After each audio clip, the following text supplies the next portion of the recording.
Thank you for joining us today. Today we want to talk about one particular topic, and that topic is life. And it's not my intent to denigrate or besmirch anyone.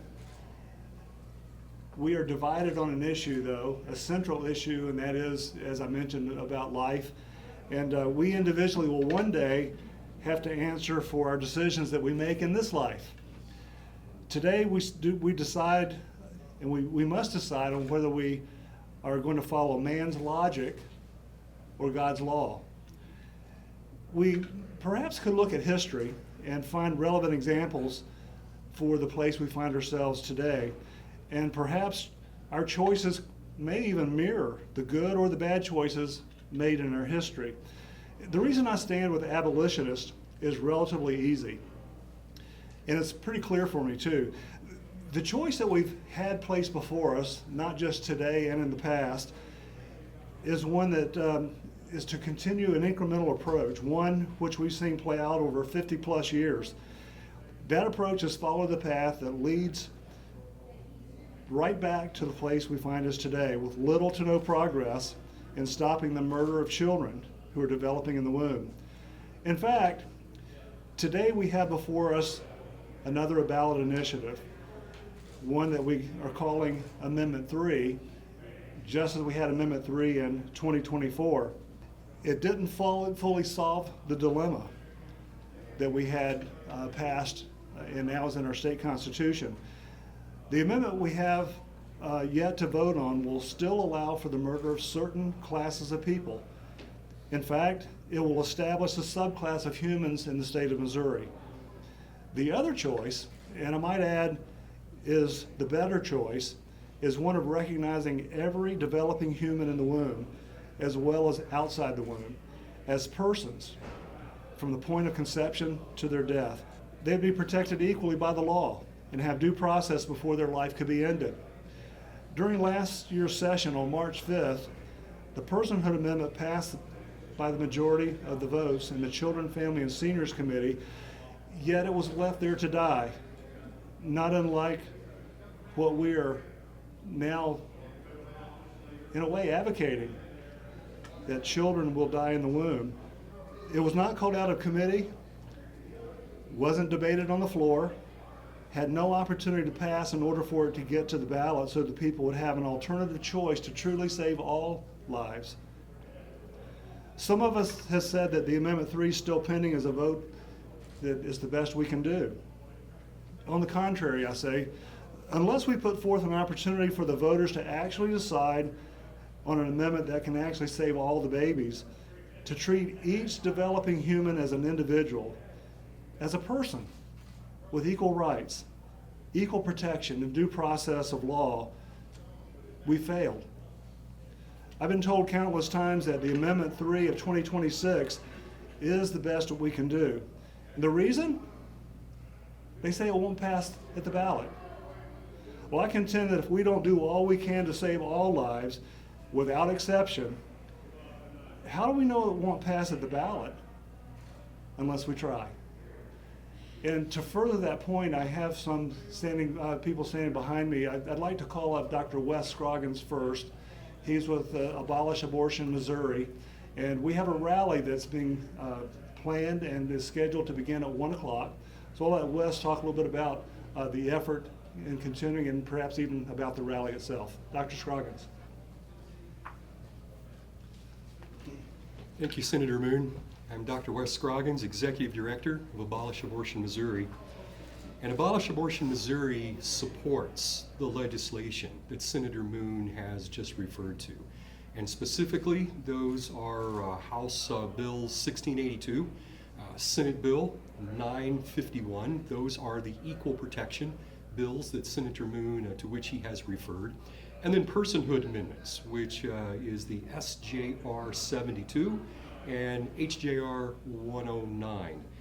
Those are bills of, again, personhood, equal protection legislation that will protect all preborn children in the womb.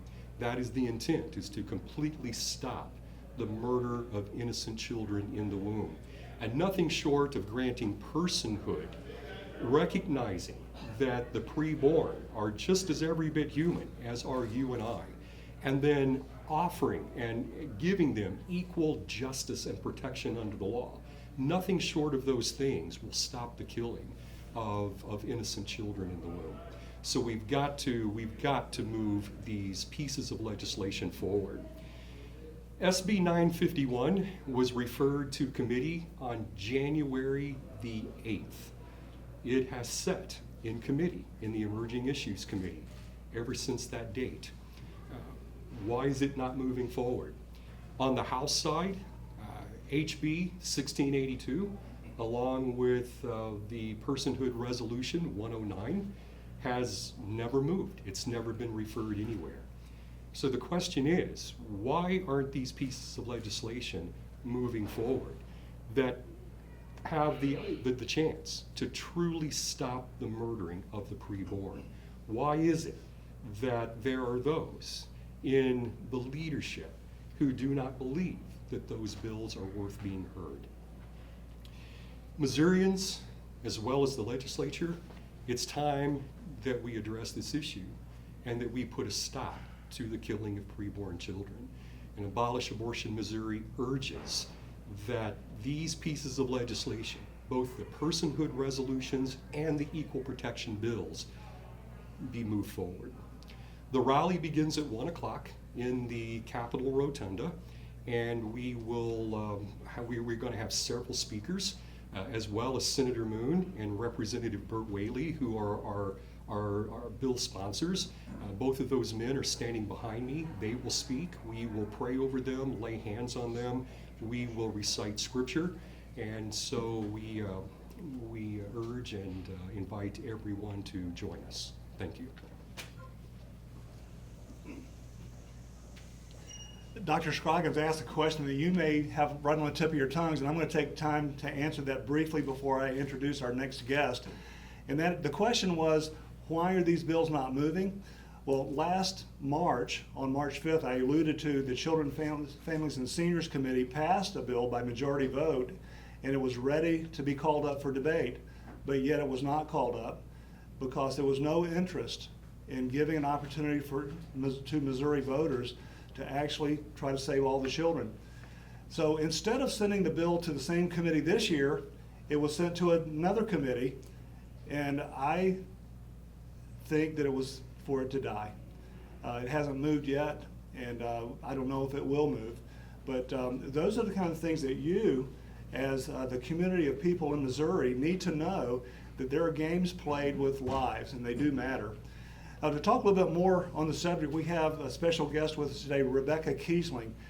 Rebecca has a fantastic story. Whether we can delve into all of it right now during this press conference, I don't think so. But I hope that you'll stick around and learn more about Rebecca Kiesling and her story. But to tell it personally, I want to invite up Rebecca Kiesling. Amendment 3 kills children like me. I was conceived in rape. I'm the president and founder of a global organization, Save the One, with a network of 1,300 of us who were conceived in rape and mothers who became pregnant by rape. I'm also an attorney.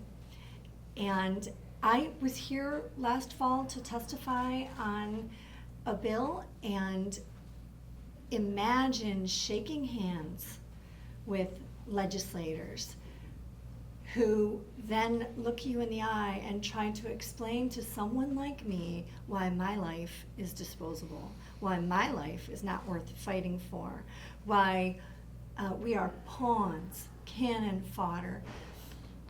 However, the state constitution of Missouri and the U.S. Constitution don't see it that way, because we are guaranteed our right to life and due process and equal protection under the laws.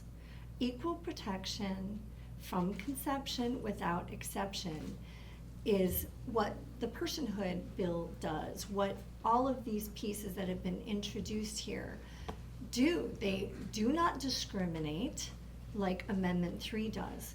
I'm urging people to support personhood. In Roe versus Wade, footnote 54, the U.S. Supreme Court said that Texas's exceptions and exemptions undermined the whole argument for personhood. Well, let me tell you, I am a person. And people like me who are conceived in rape deserve equal protection. Punish rapists, not babies. The U.S. Supreme Court in Coker v. Georgia said that rapists do not deserve the death penalty. And in the case of Kennedy v. Louisiana, the Supreme Court said that even for child molesters, it is cruel and unusual punishment. And so how is it that I and people like me deserve to die for his crime? More violence does not bring healing. That is a fallacy. And I ask that, again, everyone support the Personhood Amendment and the Equal Protection Amendment. And I'm looking into doing what we did in Iowa, which is to find a local attorney who will represent us pro hoc vice so that we can sue the state of Missouri to get the offending provision severed from Amendment 3. There's a severability clause, and they fought for that clause when I begged them to, when I heard that they were going to compromise on our lives. And people like me, like I said, and I'm an attorney, people like me who are conceived in rape, we fight back and we will defend our lives. Thank you.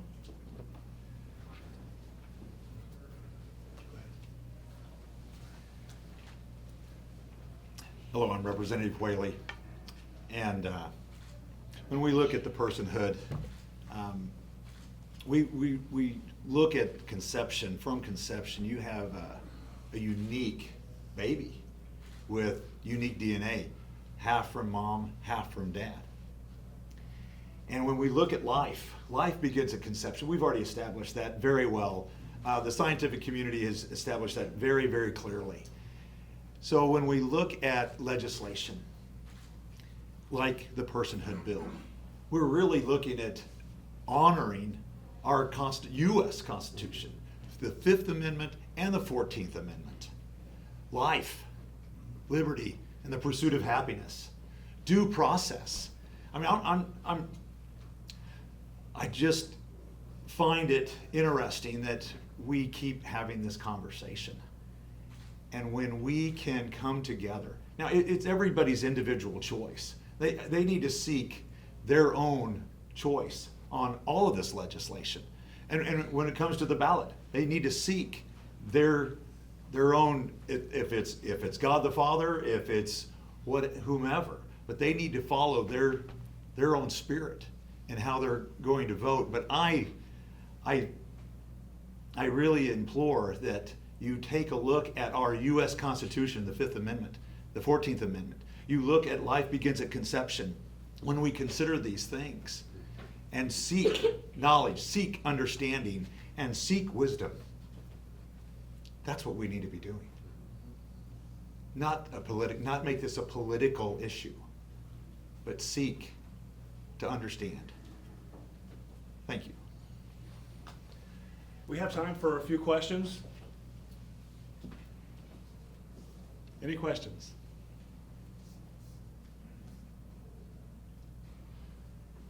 Going once, going twice. Thank you all very much. See you at the rally.